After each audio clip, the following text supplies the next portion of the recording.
Hey guys, what's up? Unboxing video today, and I'm here with Kev. Kev, say hello. How's it going, everybody? Hope everybody's well, and stay tuned to this video. Well, good stuff on the way. Definitely, we got unboxing. I bought 2 shirts, and I'll show you those. We're going to talk about Pat Barry, because Kev, I know you have some interesting thoughts on Pat, and we'll get into that. Good old Pat, huh? Anyways, first off, first shirts. Seth Rollins. Seth Rollins, my friend. Nice shirt, even though I can't see it. Yeah, you will be able to, trust me. Rebuild, reclaim. But in my defense, I have seen it because I've seen him wear it. Of course, absolutely.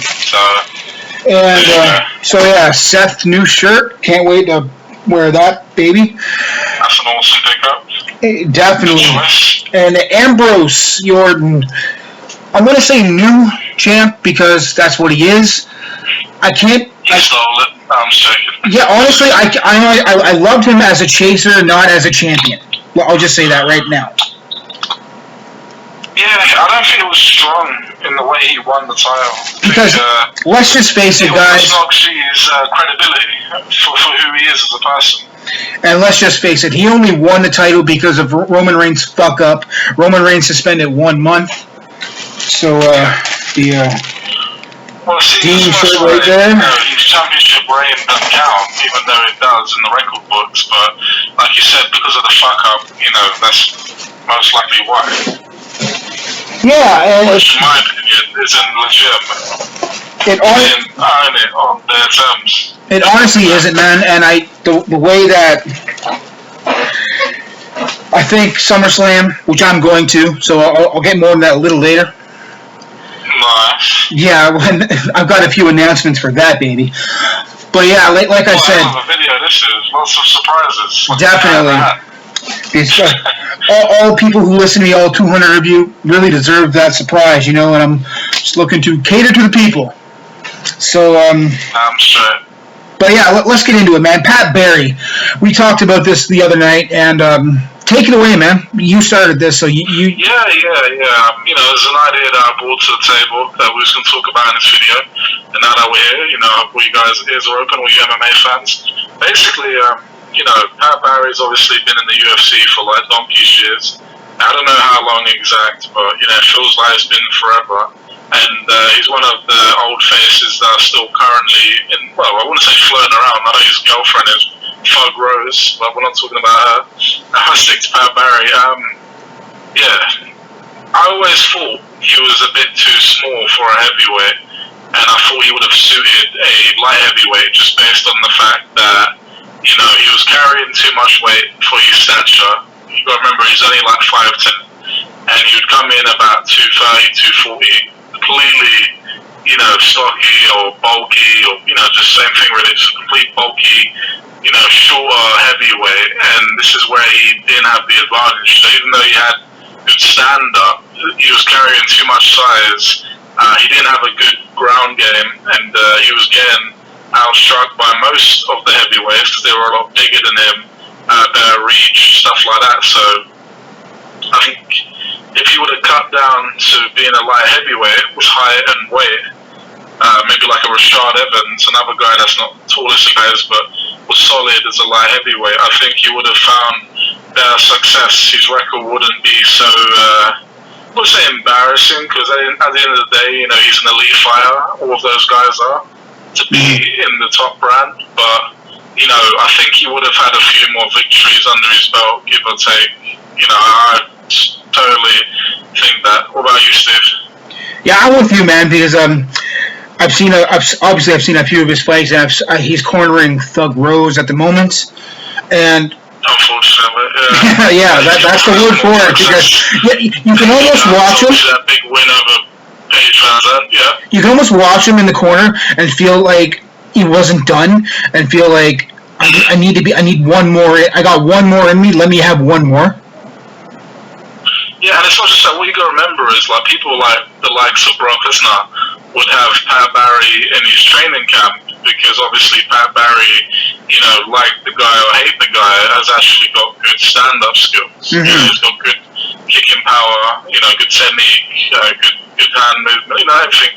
Like he's got good boxing skills, good kickbox. He's basically a kickboxer, basically. So he can box, he can kick, he does all that good shit. I just think like I said it before, he was carrying too much weight, so he wasn't the fastest. He wasn't the tallest of heavyweights, and I think if he cut down to 205 with his height, with his ability, he'd be a lot sharper and be fighting guys more around about his size, other than maybe the likes of, like John Jones, people like that. So, but he would have found more success.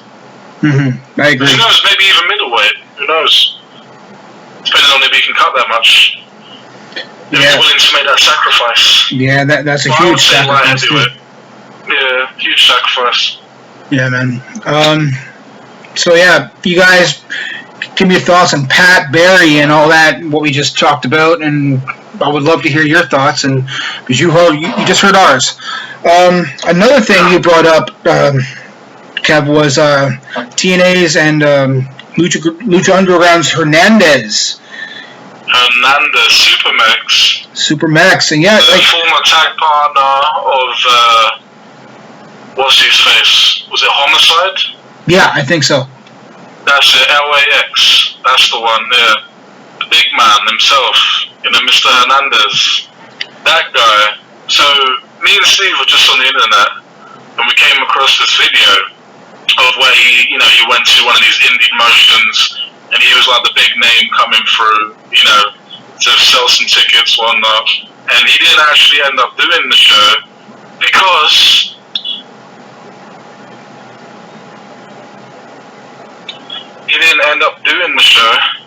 because he got into a scrap or a fight with one of the wrestlers on the show, and he was being a bit of a bully, throwing his weight around, and actually ended up getting his ass kicked. So yeah, Steve, what's your thoughts on that?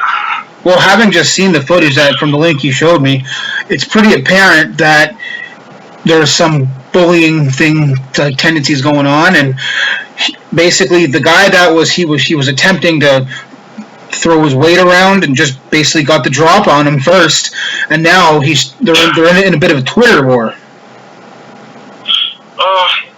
The Twitter war seems to be put to an end, because I checked both guys' timelines, and it looks like Hernandez was throwing his weight around, obviously being a big shot, being the bigger name, whatnot. These guys are a bunch of no-name indie guys, but you still respect them for living their dream. And he was picking on one of them. One of them never took his shit. I believe he extended a handshake to call it quits. Hernandez kicked him in the hand, and the guy got up out of his chair. And it's just a guy that's not even intimidating, physically. Like, you're looking at him, he's a big fat guy. You're probably not thinking he can do much, but never underestimate anybody.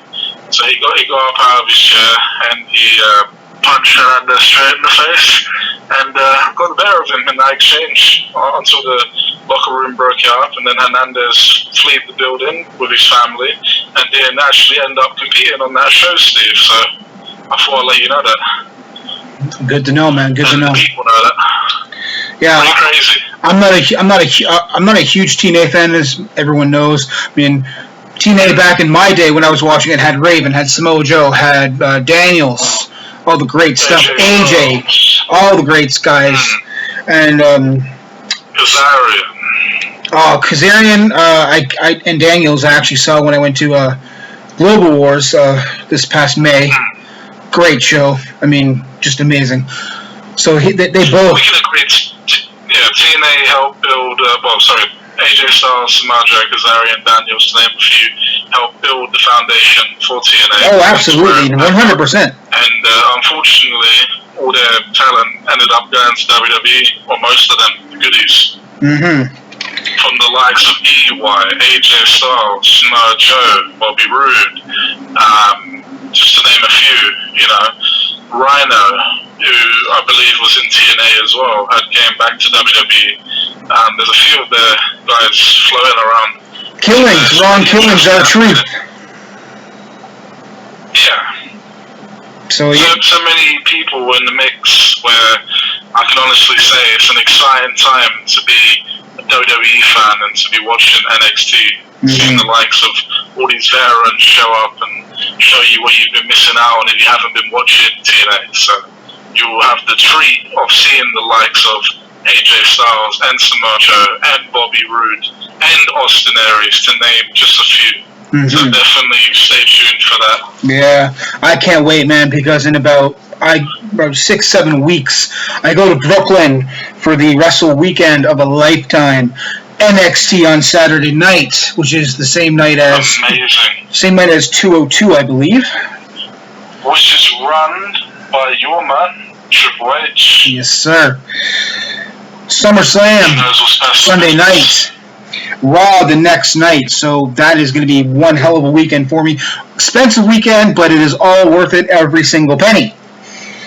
Absolutely. Yeah, so pretty much definitely look for those videos during that weekend. Yeah, I'll be over all sorts of social media. I got the Snapchat going, I got the Twitter going, I got everything. So you'll never, ever need to look far from me in those videos. And Kev, man, I will keep you updated as best I can, and because I want to include. I need to include you, my tag team partner, my co-host in this venture, my friend. Likewise. And it's always an honor, bro. Thank you, sir. And a privilege. And yeah, we definitely, like I said, guys, if you haven't been to this guy's channel, look that up. It's got some very good stuff. And I'm not just to jump in there for a second, not as relevant as I used to be, and a couple of haters would probably agree with that. But at one point or another, I was relevant, and when I was relevant, I was bringing content every day, more or less, back in the good old college days, where there was lots of time on my hands. And do I miss it? Not really. Lots happened since then, but I'm happy to help out with Steve's channel now and again. Yeah, and I definitely appreciate my voice to back off. All right, guys, that's it from us. Adios. Peace out.